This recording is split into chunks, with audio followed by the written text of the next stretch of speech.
كلينيكال هيكب دي هي بيج 204 في الكتاب السنيل كلينيكال اناتومي باي ريجنس 10 اديشن طبعة 10. الهيكب ايش هي؟ is involuntary spasmodic contraction. involuntary يعني لا إرادي. spasmodic contraction اللي هو انقباض لا إرادي للحجاب الحاجز diaphragm. إيش هو الديافرام؟ هو الحجاب الحاجز.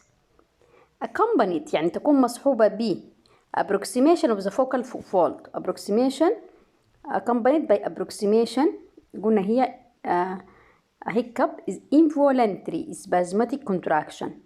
هو انقباض لا إرادي of the diaphragm للحجاب الحاجز.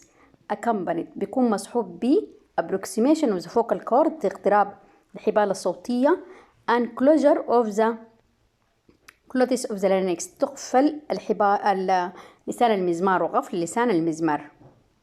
يعني ايش اللي يحصل؟ بيكون في انقباض لا إرادي لعضلة الحجاب الحاجز وتحصل عدة انقباضات في خلال دقيقة الواحدة وبيصاحبها اقتراب الحبال الصوتية وغفل لسان المزمار. It is a common condition in a normal individual. دي حالة في الأشخاص الطبيعيين، حالة كتير تحصل.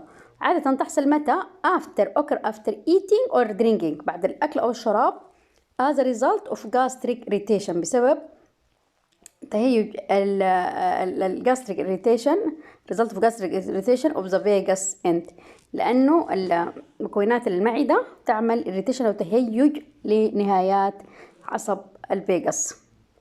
However it may be a symptoms of disease بس ممكن تكون عرض لبعض الأمراض زي البلوريسي اللي هو التهاب الشغف الغشاء بتاع الرئة، أو بريتونايتس التهاب شغف الغشاء بتاع البريتونيوم للبطن، والبريكاردايتس التهاب غشاء القلب، أو يوريميا اللي هي ارتفاع وظائف الكلى.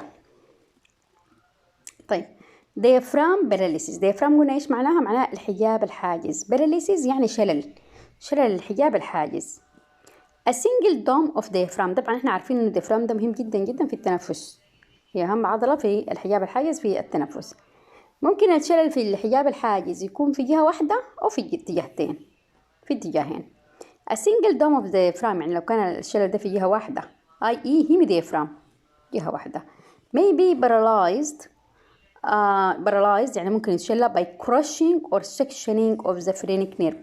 ممكن لو أنا عملت كراش يعني كان في حادث أو سكشن قطعت الفرينيك نيرف العصب الحجابي، عصب الحجابي وعصب الحجاب الحاجز in the neck. لو قطعته هو وين موجود الفرينيك نيرف؟ في النك.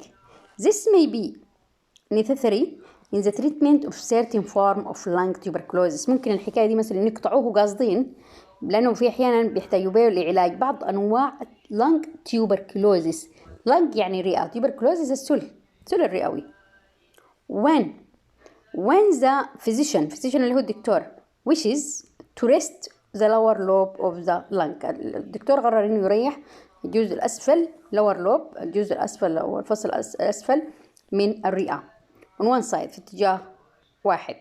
occasionally أحيانا the contribution from the fifth cervical spinal nerve أحيانا يجي كمان إضافة له fifth cervical spinal nerve join the phrenic nerve يقوم يتصل الفيفث cervical العصب الخامس من الرقبة بتتواصل مع الفرينيك نيرف as a branch from the nerve to the subclavian muscle. يمشوا الاثنين يغذوا السبكليفيان muscle. This is known as the accessory phrenic nerve يسمى العصب الحجابي الزائد أو الإضافي. To obtain complete paralysis عشان يحصل الشلل كامل under these circumstances في الحالات دي the nerve to the subclavian muscle يكون العصب الماشي للسبكليفيان muscle must also be sectioned. لازم تقطع العصب الإضافي الماشي كمان للسبكليفيان. recognizing that a paralyzed hemidiaphragm بنشوف إنه recognizing إنه paralyzed hemidiaphragm ده الحجاب الحاجز لو كان فيه شلل في جهة واحدة assume hyper elevated بيكون مرتفع. لما يكون فيه شلل بيكون مرتفع لفوق بوتشر rather than depressed، بس مو إنه يكون نازل، الواحد يعتقد إنه لو تشلى بيكون flat، لا يكون طالع لفوق. posture is important. اوكي، فدي معلومة مهمة إنه لو كان paralyzed بيكون hyper elevated. hyper أي كلمة أقول عليها hyper يعني زايد، مفرط، زيادة، مفرط hyper. لو قلت hypo معناه منخفض، hypo منخفض أو depressed. طيب penetrating injuries to diaphragm. طيب لو كان عندي جرح